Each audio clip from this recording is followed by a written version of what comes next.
हे शब्द ऐकत आलेला आहे, परंतु डिजिटल अरेस्ट आणि डिजिटल अटॅक अशी कोणतीही संकल्पना भारतात अस्तित्वात नाही.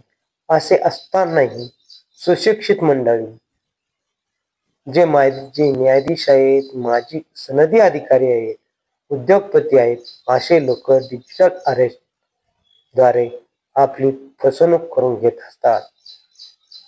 आता डिजिटल अरेस्ट अशी कोणतीही संकल्पना भारतामध्ये अस्तित्वात नाही, परंतु व्यक्तींची पर्सनल माहिती गोळा करून त्यांना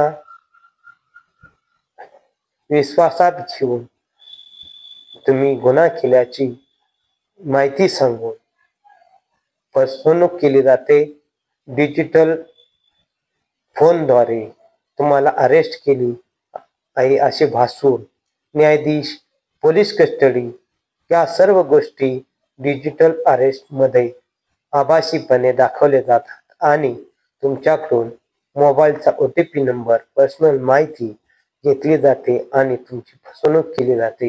ही फसवणूक टाळण्यासाठी अशा कोणत्याही व्यक्तीवरती विश्वास न ठेवता कोणाला OTP नंबर तसेच डिजिटल अटॅक करण्याची परवानगी देऊ नये,